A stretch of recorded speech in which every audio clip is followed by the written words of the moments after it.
ये कि परमम पुरुषम दिव्यम याति पार्थानुचिंतयेत, जो मेरा सदैव चिंतन करता रहता है, दिव्य परम पुरुष का साक्षात्कार उसको अपने चित्त में ही हो जाता है। चित्त स्थान भगवान वासुदेव का है। शरीर छोड़ने के बाद नहीं, शरीर रहते हैं ऐसी आनंद की वृत्ति उदय होती है। अब उनके लिए शब्द ही नहीं तो क्या वर्णन करें। ऐसी आनंद की उसी आनंद में वो आनंद समुद्र प्रभु प्रकाशित होने लगते हैं। और उस आनंद में जहां आपका थोड़ा प्रयास होता है, आप उलझ करके विषय की तरफ चले जाते हैं।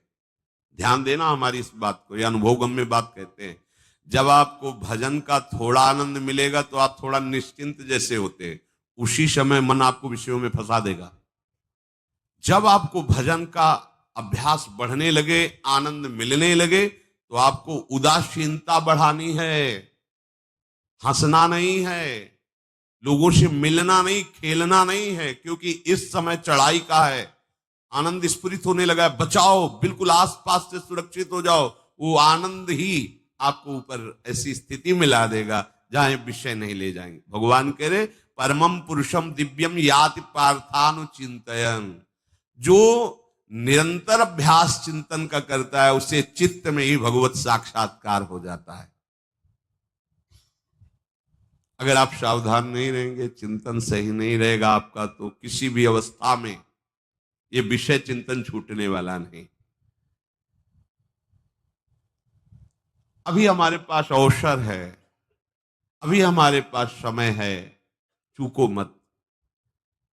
ये बहुत सूक्ष्म लड़ाई है, ये कोई बाहर के लाठी डंडा गोली वाली लड़ाई नहीं है, ये अंतर की लड़ाई है। इसमें बड़े बड़े हार जाते हैं। अगर कोई जीत पाता है तो एकमात्र भगवान को समर्पित चित्त वाला जीतता है। हमें लगता है आपको बढ़िया समर्पण का अवसर है।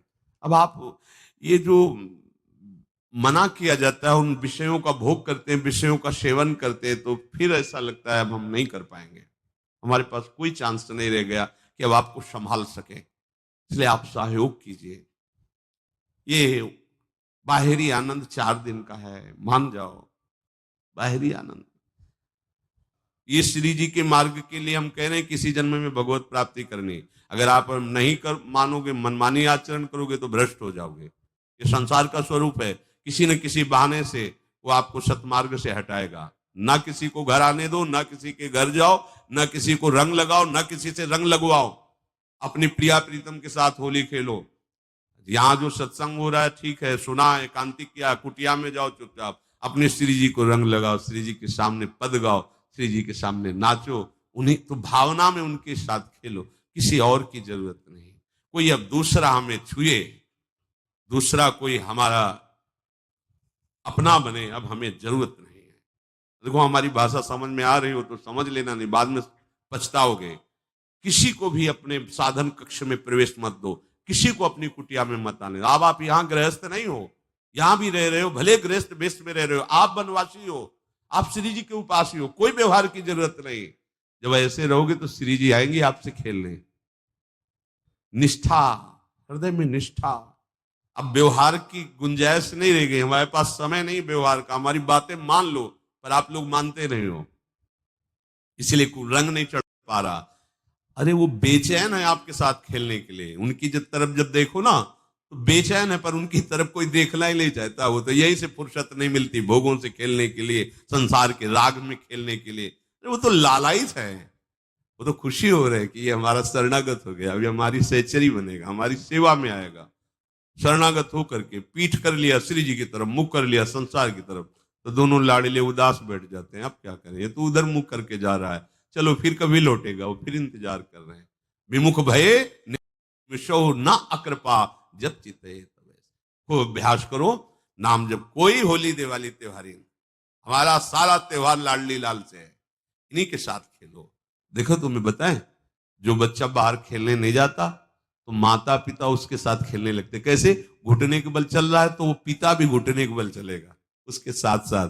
वो तोतली बोलेगा तो वो भी तोतली बोलेगा। देखा है कभी ऐसा? ऐसा कर।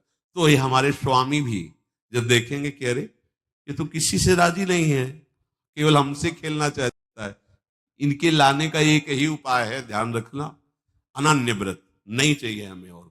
जैसे कल आप सुन रहे थे, पपीहा बन के रहू रे, बस यही जातक व्रत। नहीं, हमें नहीं चाहिए। अगर हमारे रंग पड़ेगा तो लाडली लाल का पड़ेगा। हम खेलेंगे तो लाडली लाल के साथ खेलेंगे, नहीं तो अब आजीवन नहीं खेलेंगे, आजीवन नहीं खेलेंगे। अगर हम पाएंगे तो इनकी जूठन पाएंगे, नहीं तो प्राण त्याग देंगे। जिएंगे तो वृंदावन में जिएंगे, नहीं जीवन। ये व्रत चाहिए। काहे को व्यर्थ समय नष्ट कर रहे हो? धारण करो अनन्य निष्ठा का व्रत। इनको अपनी तरफ आकर्षित करने के लिए अनन्यता ही व्रत है। रसना कटो जो अन रटो, निरखी अन फुटो, नयन श्रवण फुटो जो अन सुनो, श्री राधा जसमैन। कोई भी सत्संगी कोई व्यसन न करे, अन्य किसी से संपर्क न करे, खूब पद गाओ, खूब नाचो, अपना दरवाजा कुटिया का बंद करके खूब रो, नाचो, खेलो, कूदो। उन्हीं से वो खेलने लगेंगे। उनको चैन नहीं है आपके सिवा। आप चैन से रह रहे हो। हमारे प्रिया प्रीतम आपका इंतजार कर रहे हैं, तभी आप पर है तो की कृपा की। ये बात अंदर की समझो। प्रिया प्रीतम अंदर से आपको बहुत प्यार करते हैं, पर हम देखते हैं कि आप प्रिया प्रीतम से प्यार नहीं करते। आप संसार की तरफ बढ़ते जा रहे हो, हाथ फैला खड़े, मेरी तरफ आ जा। ये हमारे भगवान नहीं है, ये हमारे लाडली लाल है। हम इनको भगवान नहीं, ये तो प्रेम के खिलौना दो खेलत है प्रेम की। हमारे रसिकों ने इनको भगवान नहीं माना। अगर कोई संकट आया तो अपने आंचल में छुपा के इनको लेके भागे। ये नहीं सोचा कि अखिल लोक ब्रह्मांडों का ईश्वर, इसको छुपा के भागने की क्या जरूरत है। चाहे बिहारी जी को, चाहे राधा वल्लभ लाल को, जब कभी कोई ऐसा भय आया है तो ऐसा नहीं सोचा कि भगवान रक्षा करेंगे। नहीं, इनकी रक्षा हमें करनी है। इनको छुपा करके, कभी काम वन में राधा वल्लभ लाल को, कभी बिहार वन में से बिहारी जी महाराज, छुपा छुपा के अपने अपने ठाकुरों। हमारे लाडले हैं, प्यारे हैं, इन्हीं के साथ खेलना है, इन्हीं में रहना है। अब इन्हीं के पास रहना है, इन्हीं में रहना है। दो बात ध्यान रखो, इन्हीं के पास रहना है, इन्हीं में रहना है, बस। अब यही हम नहीं कर पाते, वही जो शुरुआत सत्संग में की थी, सबकी ममता ताग बटोरी, मम पद मन। ये भारी बात है, भारी बात है। जितनी जल्दी आप उदास हो जाओ संसार से, उतनी जल्दी मुस्कुराहट आ जाएगी प्रिया प्रीतम के मुख में आपके लिए। आप जब मुस्कुरा रहे हो उधर, तो वो उदास बैठे कि हमारी तरफ क्यों नहीं देख रहा। अब हमें अपने प्यारे को उदास नहीं करना, प्यारे को मुस्कुराहट से युक्त करना है। क्या हम उदास हो जाए? ताते मौन रहे वो उचित है, जगते भयो फिरे बैरागी, वृंदावन रस में अनुरागी। खूब चिंतन परायण रहो, कोई भी विषय का सेवन ऐसा ना करो जो आपकी बुद्धि भ्रष्ट कर। कोई आपने ऐसा गंदा व्यसन, गंदी बात, गंदी चेष्टा, आप परसों नरसों, फिर आगे क्या? आपका जो साधन मार्ग वो ढक जाएगा, फिर प्रमाद छा जाएगा। हमें किसी भी उत्सव में, किसी भी उत्साह में अपनी प्यारी जू की अनन्यता और सिद्धांत को नहीं छोड़ना। अपने मार्ग में चल। ये अध्यात्म है, अध्यात्म। ये दान पुण्य की बातें नहीं है, ये लोक लोकांतर में भटकने की बातें नहीं है, सीधे भगवत प्राप्ति की बातें हैं। यत करोषि, जो भी तुम करोगे वो तुम्हें अपने आराध्य देव के लिए करना है, आराध्य देव को समर्पित करना है। देहाभिमान अभी कुछ ही समय में गलित हो रहा है, ऐसा आपको अनुभव होने लगेगा। कैसे समझेंगे देहाभिमान गलित हो रहा है? जब आपका अपमान हो और आपको कोई फर्क ना पड़े, आपका सम्मान हो, आपको कोई हर्ष नहीं हुआ, बड़ा लाभ हो गया, कोई सुख नहीं हुआ, बड़ी हानि हो गई, कोई दुख नहीं हुआ। शरीर स्वस्थ है, कोई हर्ष का विषय नहीं, शरीर अस्वस्थ है, कोई शोक का विषय नहीं। यह है देहाभिमान गलित होने का स्वरूप। यत करोषि, तो जो भी हम करें, पापाचरण भी करें तो श्री भगवान को अर्पित कर दे। बोले नहीं, तस्मात् शास्त्रम प्रमाणम ते कार्याकार्यो व्यवस्थित हो। जो तुम्हें करना है उसमें प्रमाणित कार्य करने हैं, शास्त्र के अनुसार। यत करोषि, अब जो भी करोगे शास्त्र सम्मत करोगे और प्रभु को समर्पित करोगे, देहाभिमान बहुत जल्दी गलित हो जाएगा। यदश्नाशि अशन, भोजन जो भी पाओगे पहले प्रभु को भोग लगाओगे, देहाभिमान गलित हो जाएगा। मान लो मेरी बात।